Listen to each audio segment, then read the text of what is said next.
And it came about in the days of Amraphel king of Shinar, Arioch king of Elasar, Chedorlaomer king of Elam, and Tidal king of Goyim, that they made war with Bera king of Sodom, and with Birsha king of Gomorrah, Shinab king of Admah, and Shemeber king of Zeboim, and the king of Bela, that is Zoar. All these kings came as allies to the valley of Siddim, that is, the Salt Sea. For 12 years they had served Chedorlaomer, but in the 13th year they rebelled. And in the 14th year, Chedorlaomer and the kings who were with him came and defeated the Rephaim in Ashtaroth Karnaim, and the Zuzim in Ham, and the Emim in Shaveh Kiriathaim, and the Horites on their Mount Seir, as far as El Paran, which is by the wilderness. Then they turned back and came to En-Mishpat, that is, Kadesh, and conquered all the country of the Amalekites, and also the Amorites, who lived in Hazazon Tamar, and the king of Sodom, and the king of Gomorrah, the king of Admah, and the king of Zeboim, and the king of Bela, that is Zoar, came out. And they lined up for battle against them in the valley of Siddim, against Chedorlaomer king of Elam, Tidal king of Goyim, Amraphel king of Shinar, and Arioch king of Elasar, 4 kings against 5. Now the valley of Siddim was full of tar pits, and the kings of Sodom and Gomorrah fled, and they fell into them. But those who survived fled to the hill country.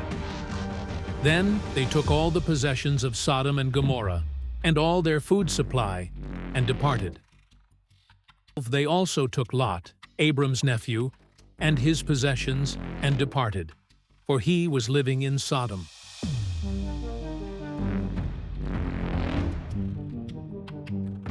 Then a survivor came and told Abram the Hebrew.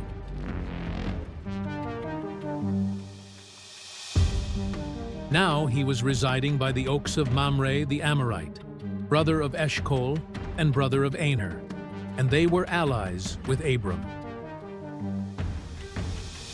When Abram heard that his relative had been taken captive, he led out his trained men, born in his house, numbering 318, and went in pursuit as far as Dan.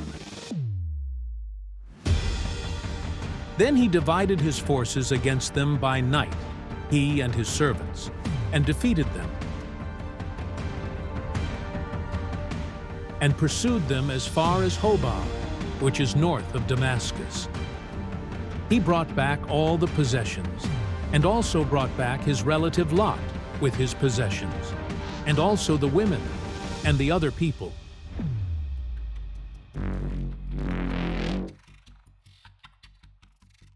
Then, after his return from the defeat of Chedorlaomer and the kings who were with him, the king of Sodom went out to meet him at the valley of Shaveh, that is, the king's valley.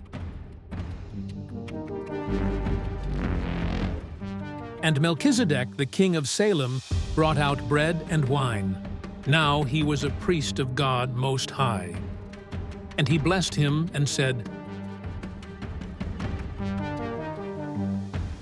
Blessed be Abram of God Most High, possessor of heaven and earth. And blessed be God Most High, who has handed over your enemies to you.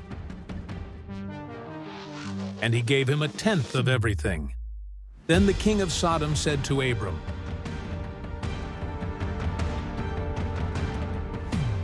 Give the people to me, and take the possessions for yourself. But Abram said to the king of Sodom, I have sworn to the Lord God Most High, possessor of heaven and earth, that I will not take a thread or a sandal strap or anything that is yours, so that you do not say, I have made Abram rich. I will take nothing except what the young men have eaten, and the share of the men who went with me, Anna, Eshcol, and Mamre, let them take their share.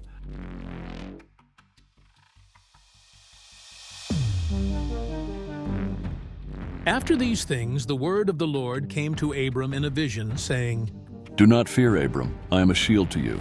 Your reward shall be very great. But Abram said, Lord God, what will you give me, since I am childless, and the heir of my house is Eliezer of Damascus? Since you have given no offspring to me, one born in my house is my heir.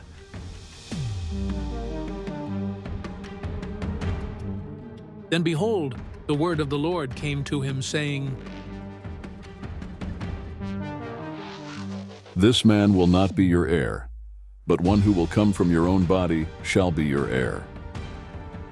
And he took him outside and said, Now look toward the heavens and count the stars, if you are able to count them. And he said to him, So shall your descendants be. Then he believed in the Lord, and he credited it to him as righteousness. And he said to him,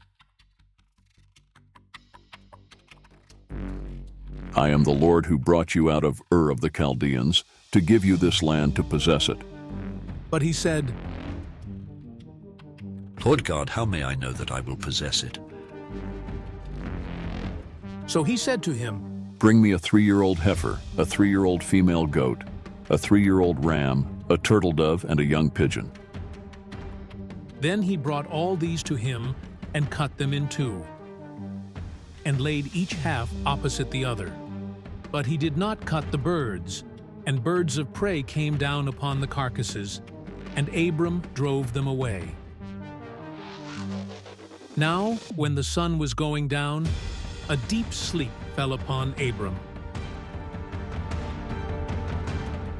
And behold, terror and great darkness fell upon him. Then God said to Abram, Know for certain that your descendants will be strangers in a land that is not theirs, where they will be enslaved and oppressed for 400 years. But I will also judge the nation whom they will serve, and afterward they will come out with many possessions. As for you, you shall go to your fathers in peace. You will be buried at a good old age. Then in the 4th generation they will return here, for the wrongdoing of the Amorite is not yet complete. Now it came about, when the sun had set, that it was very dark. And behold, a smoking oven and a flaming torch appeared, which passed between these pieces. On that day the Lord made a covenant with Abram, saying, To your descendants I have given this land, from the river of Egypt as far as the great river, the river Euphrates, the land of the Kenite, the Kenizzite, the Cadmonite, the Hittite, the Perizzite, the Rephaim, the Amorite, the Canaanite, the Girgashite, and the Jebusite.